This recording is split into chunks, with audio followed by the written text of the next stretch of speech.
large number of material to go through. I want to thank President Trump and the Attorney General, Pam Bondi, for their unwavering support and commitment of resources to this and all investigations. I also want to especially thank our colleagues in Utah, the Governor's Office, DPS, and the sheriffs out there. State and local law enforcement partnership has been a cornerstone since I took over at the FBI, and it was no different here. And our teams in Salt Lake City, our SACs out there across the country, our lab technicians in Quantico who raced to complete the evidence analysis so the public could have the answers they need. These people worked through the night without sleep for days on end. They are to be commended. They are not to be attacked. And many, many, many more people I don't have time to thank here today. But I do want to thank the American people especially. The mission of the FBI is for them and with them and by, with, and through them. And is that mission and that ethos that I brought to this investigation and so many others, and that's why that suspect is in custody. We cannot do our job without the American public and credible reporting in the media, and that's why Tyler Robinson is in custody today, about to face charges. The last time I appeared before this committee was in January for my confirmation hearing. I told you then that if I were confirmed, I would provide and do everything I can to provide a safe and secure America. I promise to provide the courageous men and women of the FBI the tools and resources they need to crush violent crime and defend the homeland. I pledge myself to commit to full transparency, oversight, and accountability so we could restore the public's trust in the FBI. And that's exactly what I've done. Under this administration, the FBI has arrested more than 23,000 violent criminals. That's more than twice for the same time period from last year alone. 23,000, more than twice from the same time period last year.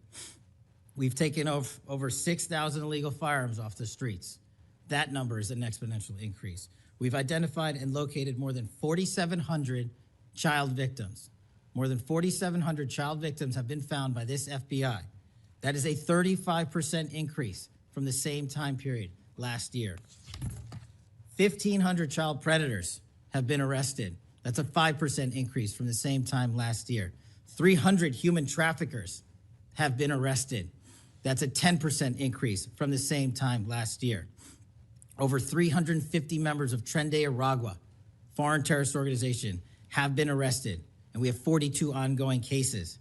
That is a 250% increase from the same time last year. Those are just some of the things the FBI is doing differently and better because we are leading the mission to crush violent crime and defend the homeland. We have also arrested captured four top 10 fugitives from the FBI's top 10 most wanted list. To put that in perspective, that's the same amount I've captured in 7 months than my predecessor did during the entirety of the Biden administration. Those are real results, and the credit is to the men and women at the FBI. We've been able to achieve these results because the FBI recognizes violent crime doesn't just happen in Washington, D.C. That's why one of my first decisions as a director was to get the people, the Bureau's professional staff, out to the field. And we've done that with great speed. And every single one of your districts and states has received a plus-up of FBI personnel, agents, and special operators to the tune of almost 1,000. We did that because crime had unexpectedly and unacceptably exploded across the country. In fact, one of the stats that the American people should thank the FBI the most for is we are on track to have the lowest murder rate in modern American history. The lowest murder rate by double-digit percentages. A major factor in the drop of this violent crime is the FBI's flagship Operation Summer Heat. We use this initiative at the direction of the President and the Attorney General, surging resources to our major and mid-major cities across America, conducting intelligence-based operations to target the worst of the worst, to target the gangs, to target the transnational organizations, to target the TCOs, and to target the drug trafficking cartels. And we have taken them out city by city. There's a lot of work left to be done, but we're off to a great start. Just ask the citizens of Seattle, Miami, Memphis, Charlotte, Chicago, and so many more places. Specifically in New Orleans and Nashville alone, there has been an increase in the number of violent crime arrests by an average of 250% for each of those cities. And there has been a drastic reduction in crime across the board in mid-major cities across this country, thanks to the men and women of the FBI. How are we doing that? We are attacking the drug epidemic. We've seized nearly 1,000 kilograms of meth and cocaine off the streets of America. We've taken over 1,600 kilograms of fentanyl. Business doesn't wait in the Greater Bay Area, and neither should you. One click and your journey begins. Fly into Hong Kong Airport and hop on a ferry to Guangzhou for the unmissable Canton Fair, or to explore the world of tech in Shenzhen, and more. Your bag moves without you, so that you can keep moving. And air to sea? Now as simple as a click. One ticket, one journey, zero hassle. Cathay Pacific, connecting you to the Greater Bay Area seamlessly.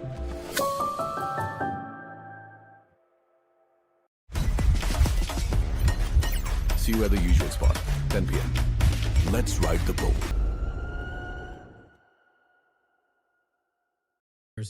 Or sponsored by hostile nation states. This year, we've already made nearly 60 counterintelligence arrests. 60 counterintelligence arrests this year alone is a 30% increase from the same time period last year for the CI work at the FBI. I'm proud when we can share our successes, such as when an espionage charge was brought against an active duty U.S. Navy sailor caught spying for the People's Republic of China.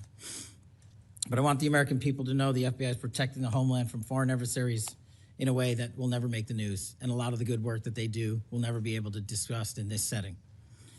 We're working on cyber threats. We're attacking malware infrastructure, going after ransomware attackers, delivering a new partnership with the private public sector engagements we've taken with the companies who are attacked by these foreign adversaries and nation-state actors and individual enterprise rings from around the world.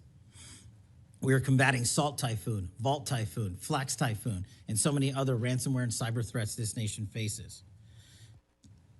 We're also arresting people such as Tajik national in Brooklyn, who is suspected of sending tens of thousands of dollars to support ISIS. We're going after the new form of what I refer to as modern-day terrorism in America, 764 crimes that involve harming our children by going after them online, causing self-mutilation, suicide, sexual abuse, and steering them in the wrong direction. Currently, we have 3,500 international terrorism investigations. Specifically, we have in this country 1,700 domestic terrorism investigations, a large chunk of which are nihilistic violent extremism, NVE. Those who engage in violent acts motivated by a deep hatred of society, whatever that justification they seem is. The FBI has seen a 300% increase in cases opened this year alone versus the same time last year. In the last couple of months, the FBI secured a guilty plea for a man in Tennessee who attacked an energy facility with drones and explosives. We secured the indictment of a violent Sinaloa cartel faction leader in Chicago on narco-terrorism charges. Our folks in Sacramento collaborated with domestic and international partners to secure a guilty plea for a leader of a transnational terrorist organization who solicited the murder of federal officials. But the Bureau's job is not done. I'm committed to this transparency. Mr. Chairman, you alluded to our work with Congress. To date, in the 7 months that I've been FBI director, we have produced 33,000 pages to the United States Congress, 33,000 pages. Just to put that in perspective, my predecessor in his 7-year term issued 13,000 pages to Congress, and his predecessor in his 4-year term issued 3,000 pages to Congress. I've issued 33,000 pages in 7 months, and we're gonna keep going. I'm dedicated to restoring the trust that the public has and needs in the integrity at the FBI, and it's being done every day by the men and women of the FBI. Now, I know that there's a lot of talk about Epstein, and I'm here to testify that the original sin in the Epstein case was the way it was initially brought by Mr. Acosta back in 2006. The original case involved a very limited search warrant or set of search warrants and didn't take as much investigatory material it should have seized. If I were the FBI director then, it wouldn't have happened. The search warrants were limited to small time periods to include 2002 to 2005 and 1997 to 2001. Mr. Acosta allowed Epstein to enter in 2008 to a plea and non-prosecution agreement, which then the courts issued mandates and protective orders legally prohibiting anyone from ever seeing that material ever again without the permission of the court.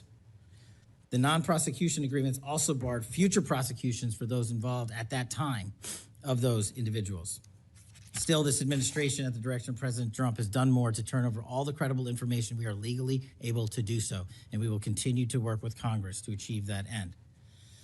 Under the direction of the President, thank you for your support for our mission to working to jointly deliver transparency and congressional oversight to the United States. Lastly, I want to close with the President's initiative here in Washington, D.C., as an example of what we're doing around the country.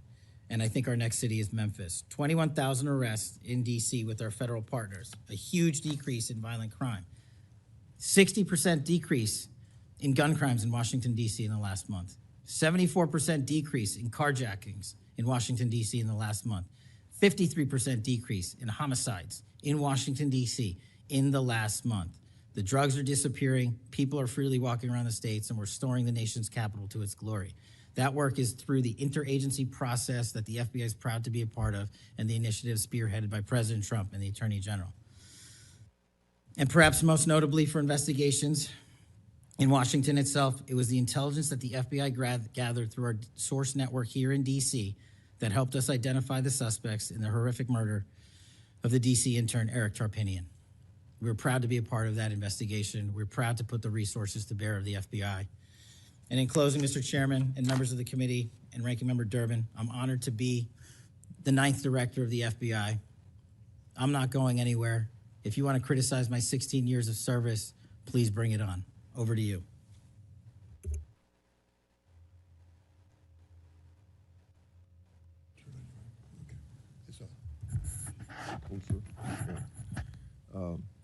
I've observed when, whether it's Republican or Democrats, want a yes or no answer, that the witness and the senators talking over each other.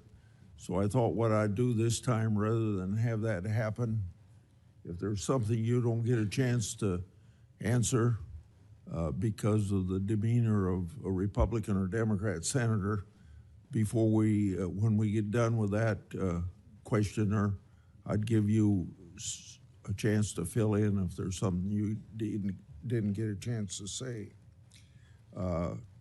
Since 2019, I've sought greater transparency about Jeffrey Epstein and the government handling of the matter. I've continued to investigate during this Congress. Director Patel, was Jeffrey Epstein an intelligence asset for the United States government or the foreign government? And if so, which agencies or governments? Mr. Chairman, I can only speak to the FBI as the director of the FBI, and Mr. Epstein was not a source for the FBI. Okay. Would you commit to providing my office with all classified, non-classified records relating to the Epstein matter? I will commit to providing all records I'm legally permitted to do so under the court orders.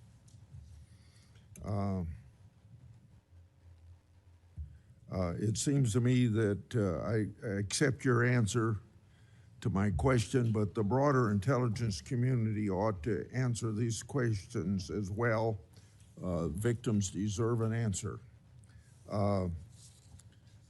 Regarding the initial FBI 1023 document that I made public last Congress, that document mentioned 1, text messages, 2, audio recordings, and 3, financial records that allegedly proved a bribery scheme with the Biden family and foreign interests.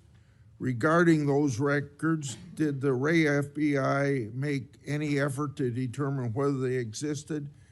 Did the Ray FBI make any effort to obtain those records? Not to my knowledge, Mr. Chairman. Since this matter hasn't been fully investigated, the FBI has an obligation to the public to do exactly that and figure out why it wasn't investigated. Next question. I've done a lot of oversight relating to sexual misconduct by the FBI agents. In fact, I believe this is something I discussed with Ray, one of his appearances before this committee. According to the FBI Inspection Division, it opened nearly 300 investigations based on sexual misconduct referrals between 2017 and 2024. According to whistleblowers, the Biden-Ray FBI totally dropped the ball on this question. One credible accusation of sexual misconduct is too many, of course. Are you committed to reviewing the Bureau's policies to ensure responsible responses to credible allegations of misconduct, that they're swift and adequately protect victims? Yes, Mr. Chairman.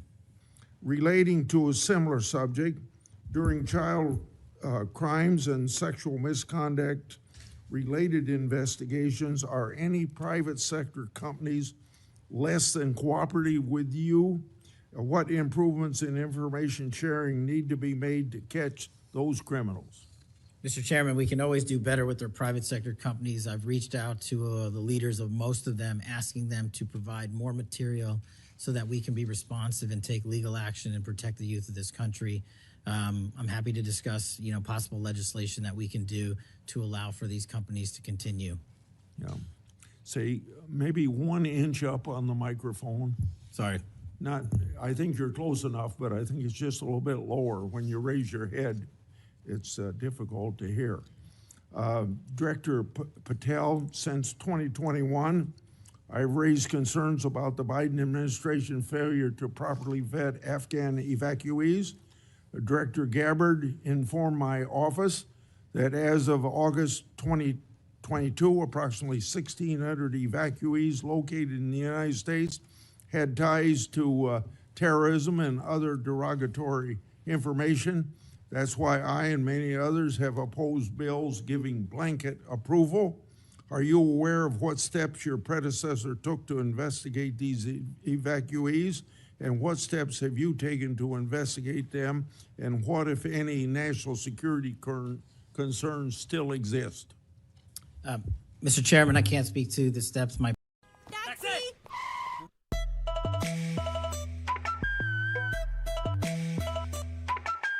Hello breakfast में क्या खाती हो? Kellogg's muesli. 12 grains, fruits, nuts and seeds की energy वाला मेरा power breakfast. Kellogg's muesli. तो आपने किया power breakfast. Sell smarter and relax harder with Apollo.io, the only all-in-one sales platform with everything you need to find leads, get in touch, manage meetings, and close deals. All in one place.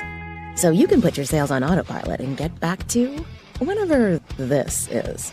Sign up for free at Apollo.io, the only sales tool you'll ever need.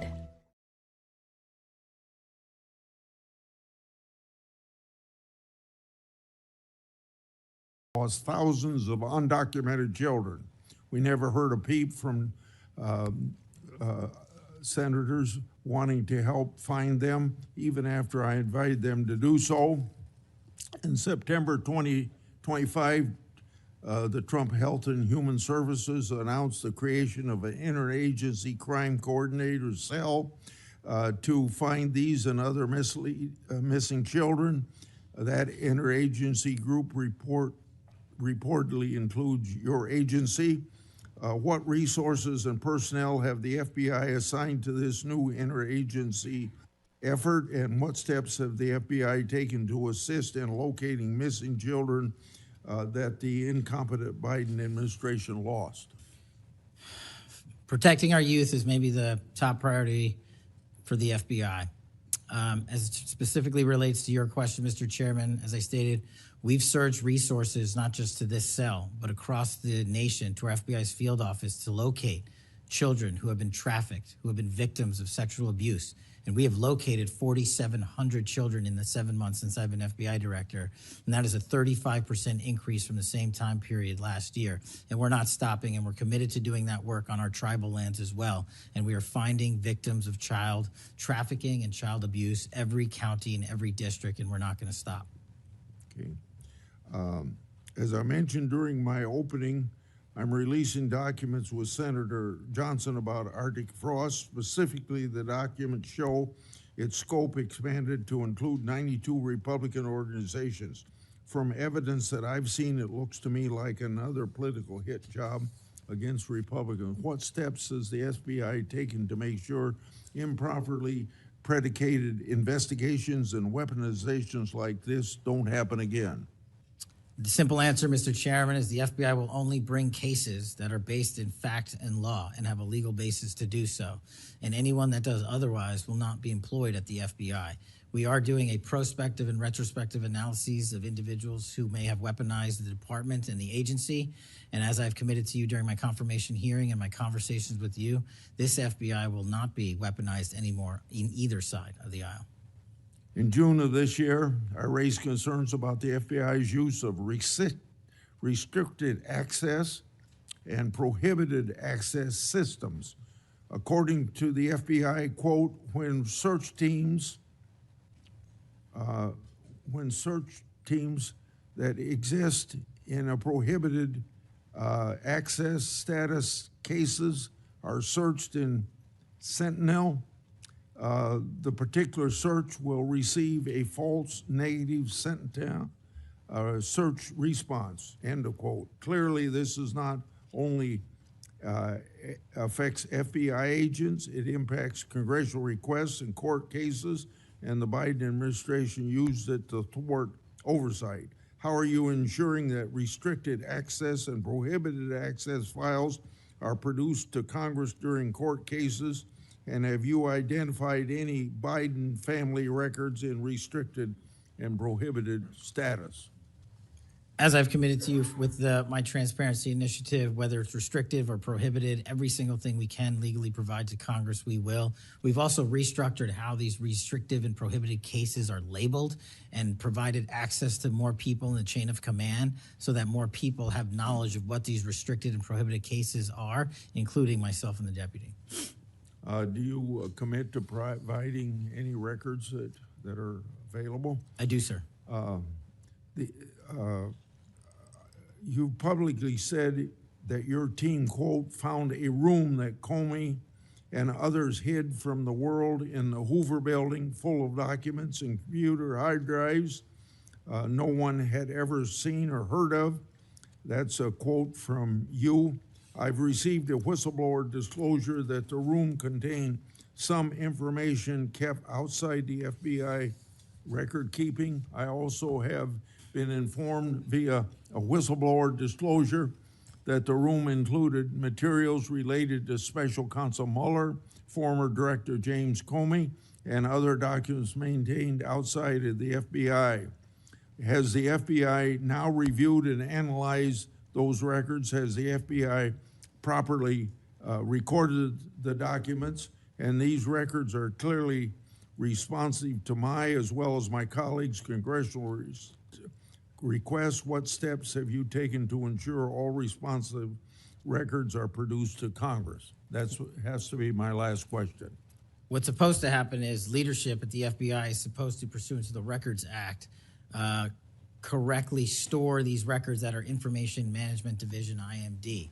In this room, we found a plethora of hard drives, computers, hard documents, soft documents that were not so recorded, a voluminous amount of information. So we are continuously processing that information. So A, we subscribe to the Records Act and commit that those records will be kept permanently at the FBI. 2, we are reviewing those materials. A lot of those materials are related to ongoing investigations.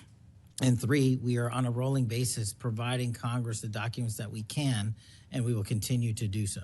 Okay, thank you very much. Senator Durbin. Thank you, Mr. Chairman. Director Patel, in addition to the extensive purge of nonpartisan career FBI official reports indicate that dozens of remaining officials have been subjected to polygraph exams to test their loyalty. My understanding is that approximately 40 officials have been asked to sit for a polygraph during your administration, and several have been asked whether they have ever made negative comments about you. Director Patel, FBI agents pledge their loyalty to the Constitution of the United States, not you personally. What is the basis for requiring polygraph exams of your workforce and asking them if they've made negative comments about you? I don't know what reports you're referring to, Ranking Member, and I reject any reporting that has false information in it, so I'm not going to respond to that. As far as polygraphs go, generally they are always and always have been utilized at the FBI to track down those that leak sensitive information and have unauthorized disclosures to the media, and we will continue to use them to ensure the integrity of the FBI. Did any individual on your senior executive team, the director's advisory team, or who serve in the positions on the 7th floor received disqualifying alerts on their polygraphs? Senator, I'm not going to get into the personnel discussions that were had on a polygraph. Those are private discussions, and many of them relate to ongoing investigations. Did you or Attorney General Bondi provide any individual with a waiver so they could remain employed after they received disqualifying alerts on their polygraphs? I'll have to get back to you. You don't remember that? No, sir. My priority is protecting the American public, not getting into the weeds of polygraphs. And to have a decent memory when you come before a committee. I'm happy to talk about all the good work the men and women of the FBI are doing, including provided the lowest crime rate in American history. If you want to talk about how to protect the citizens of Chicago, has seen a 30% reduction in its murder rate because of the men and women of the FBI. You take credit for that? I'll happily do that. You The take interagency partners and the men and women of the Chicago PD have never been more include powerful. local law enforcement, please. Have you ever seen my testimony across this country where I always lead with our interagency partnerships with state and local law enforcement? It is the pillar of what I am doing. And on the 7th floor, for the first time in FBI history, I have installed police officers and sheriffs right on my 7th floor to report to us every day what's going around the country on the street level, because that is a priority of the FBI and is the only way we are going to work. I don't take credit for anything, but I will defend the men and women of the FBI and the cops that help us get it done. You should. Director Patel, to your knowledge, did a whistleblower ever make a disclosure to Attorney General Bondi indicating that the New York field office was withholding Epstein-related records? I'm not familiar with that whistleblower. You know that there was such a whistleblower? I'm not familiar with that whistleblower. In response to the blowback she received, Attorney General Bondi also pushed the FBI to review approximately 100,000 Epstein-related records on an arbitrarily short deadline in March, and the FBI was directed to flag any documents that mentioned President Trump. Nothing came of that review until July, when DOJ and FBI released an unsigned memorandum stating there is no incriminating client list. Why was this July 7th memorandum unsigned? Would you prefer I've used AutoPen? Why was it unsigned? The memorandum had the insignia of the Department of Justice and the Federal Bureau of Investigation. And in our effort to secure transparency for the American people, because the 3 prior administrations had not done so, we conducted an exhaustive search of everything related to the Epstein cases, and we produced what was legally and permissibly able to be produced to Congress and the American public. So and there's a congressional subpoena, and we're continuing to do so. Did you personally direct that investigation so that you would sign such a... Did I personally direct what investigation? Of the Epstein records for any reference to President Trump? Again, you are citing reporting that I think is baseless. We conducted an investigation of the Epstein case files pursuant to the direction of the President of the administration to provide all credible information, and we are working with Congress pursuant to a congressional subpoena to turn over all the documents we can. All individuals. Who at DOJ and FBI was responsible for its drafting and conclusions? Many individuals at the Department of Justice and the FBI are responsible. There was no lead person? The Attorney General leads the Department of Justice, and I lead the FBI. So the Attorney General was responsible for that? The Attorney General leads the Department of Justice. Director Patel, much like you, Deputy Director Dan Bongino was a conspiracy theorist who built a lucrative career making inflammatory and unsubstantiated statements about the FBI that would be disqualifying in any administration that cared about nonpartisan law enforcement. For instance, Mr. Bongino called the placement of pipe bombs outside the DNC and RNC headquarters on January 6, quote, an inside job, and went on to say this was a setup. I have zero doubt, and whoever goes into the FBI, you better get an answer about why. Director Patel.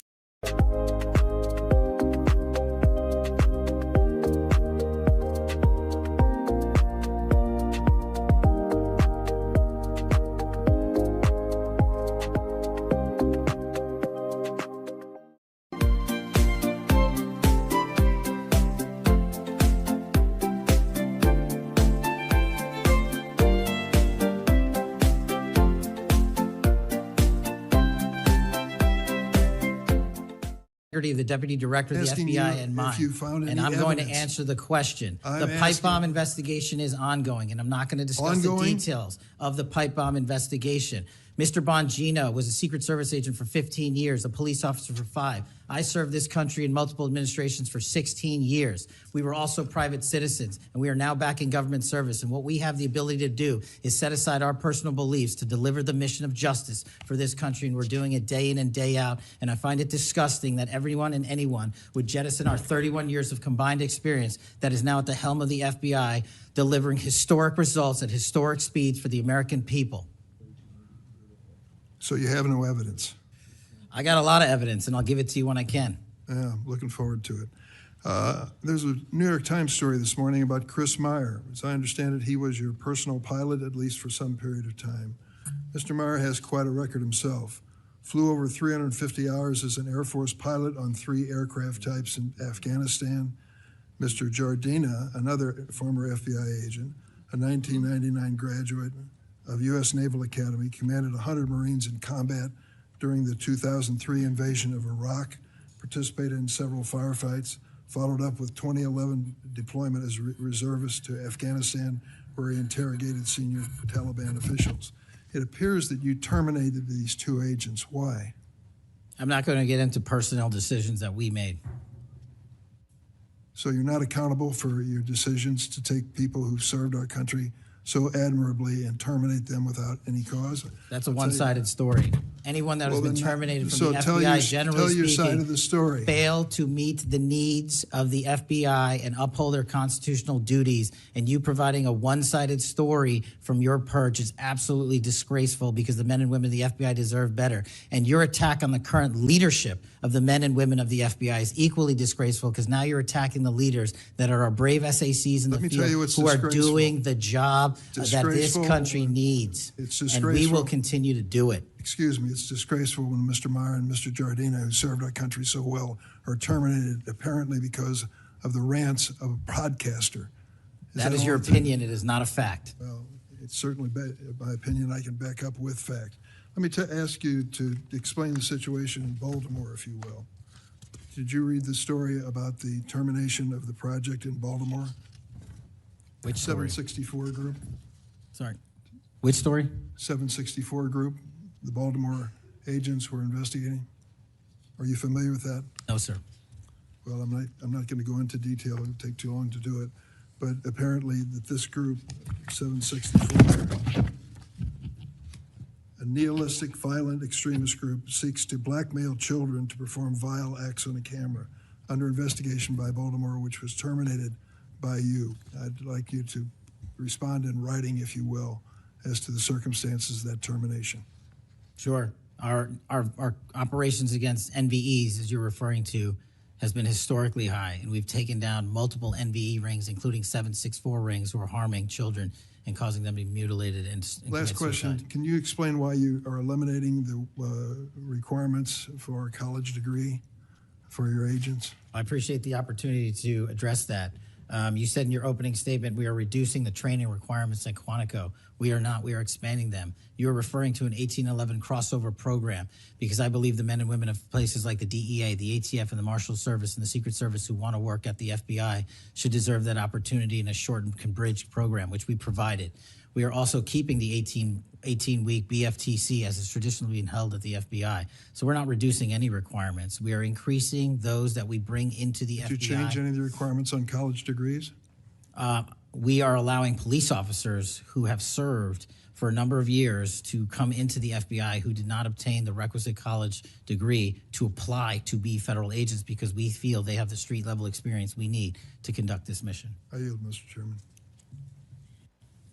I have to respond to this business about you not treating employees properly, because I served under the previous administration when Democrats willingly turned a blind eye to Biden administration retaliation against my whistleblowers.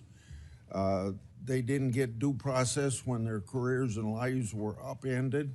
I'm talking about people like Dina Perkins, Jeffrey Veltri, Timothy Dunnan were removed from their positions. Several whistleblowers were reported that they targeted FBI employees for their political beliefs by suspending and revoking security clearances. One FBI whistleblower said that Perkins, Vetri, Dunnan, and other FBI leaderships were, quote, responsible for what happened to me and my family. Ensuring that they no longer work at the FBI isn't retribution, it's responsible leadership. Another whistleblower that is a registered Democrat said they spoke out against abuses in security clearances processes committed by FBI senior leaders, particularly Veltri and Perkins. Then Perkins and Dunnan suspended their security clearances and put them in unpaid leave. I'm going to put some more examples like this in the record so I don't take up a lot of time for my colleagues. Senator Graham. Thanks, Senator Graham. Welcome to the committee. The numbers sort of speak for themselves. You've done a lot in a small period of time. So all those folks out there making this happen, thank them for me. Well, sir. As to how to be an FBI agent, you've made a decision that local law enforcement folks, people who've served in law enforcement without a college degree are able to apply now. Is that correct? Yes, sir. Makes sense to me. So experience out in the field might be as valuable as a college degree, believe it or not. Venezuela. We're blowing boats out of the water in the Caribbean because they're connected to international narco-terrorist groups. Is that correct? Yes, that mission is being led by the Department of Defense, sir. Okay. What legal authority do we have to do that? Sir, I would defer the questions on legal authority to the Attorney General and the department. Fair enough. Do you believe that Maduro runs a narco-terrorism state in Venezuela based on? I believe based on the intelligence and prosecutions and investigations we are currently running, a large portion of the cocaine that exits out of South America, its origination point is in Venezuela, and using transshipment points through Haiti, they're using the navigable waterways in the Caribbean to the end state delivery, which is the United States of America, and we will hunt down every single one of those narco traffickers with the authorities. There's some actual indictments of Maduro as an individual for being involved in that. Is that correct? Senator, I think you're referring to the DEA indictment on that one. Right. So I guess the point is, would it be fair to say that Venezuela is a good candidate to be labeled as a state sponsor of terrorism under U.S. law? Senator, from my perch, we will provide the intelligence necessary for anyone who meets the threshold to be a state sponsor of terrorism, and this administration has I expanded. think they are, so we'll be going down that road. China, on a scale of 1 to 10, 1 being nothing, 10 being great, how is China helping with the fentanyl problem here in the United States? Under this administration, we have taken, as I highlighted the Cincinnati case, the precursors are the problem. The fentanyl is the end state that kills American citizens. Well, the precursors are made in China, right? They're made in China. And so for the first time in a decade, I had a call with my counterpart in the MPS, the Ministry of Public Services, to attack the precursor chemical companies and have those chemicals labeled. Too early to rate the success? We have indicted multiple businesses in China. We've also cut off the transshipment points of those precursors. They switched. Once we got on their track about their delivery routes to the Mexican drug cartels directly, they started going to India. We called the Indian authorities, and they shut down those transshipment points. So we're continuing to work with our partners overseas. So China is helping, would you say? They are starting to help, and we are hoping, under this administration's leadership, we can get more of their help. Let me know, in the coming months if that continues, because if they are helping, that's a good thing. Yes, sir. We need to celebrate the breakthrough. If they're not, that would be a bad thing. So after the assassination of Charlie Kirk, there seems to be one refrain from everybody, and that's about the effect of social media. Do you believe that social media is one of the instruments radicalizing America and inciting violence? Well, it's not. My belief is based on the data, and the data shows that social media is wildly out of control when it comes to radicalizing. You're dead right. So what did you just say? This guy's the FBI director. He says that social media is wildly out of control. Now, free speech, we all agree with that, but you can't yell fire in the theater, right? Yes, sir. Free speech doesn't allow you to go online and groom a child for sexual. No, it does not. Okay. Free speech doesn't allow you to go on the internet and basically incite somebody to kill another person, right? Absolutely not. So if it's illegal offline, it should be illegal online. Agreed? Whatever the law is. Yes, sir. We Just had because you're online doesn't give you a get out of jail free card. No, sir. So if a parent is worried about a child being bullied on a website, what rights do they have under U.S. law? We have to balance the rights, as you said, Senator, of free speech versus those that encroach Is there upon any violence. law that can shut down one of these sites for bullying children or allowing sexual predators on the site? We are able to attack certain sites on the dark web. When it comes to the open internet infrastructure system, we have to reach a threshold to attack a company's position that only subscribes to violence. Can the parents sue that company? They can. They can? They can sue not the social media companies. That's what I'm talking about. They can sue the companies. No, I'm talking about the social media company that gives lives to this behavior. No, you're referring to Section 230, sir. Yeah. Would you advocate a sunsetting of Section 230 to bring more liability to the companies who send this stuff out? I've advocated for that for years. All right. We need to do this, folks. These companies are taking content that it makes you sick, that could get you killed, get you poisoned, and there's nothing we can do about it under our law. A person can do about it because of Section 230. So if you're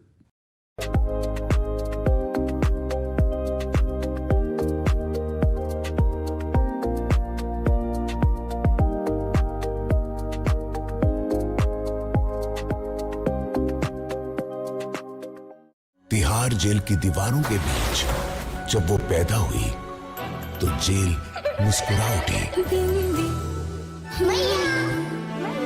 आसमां छूने चली।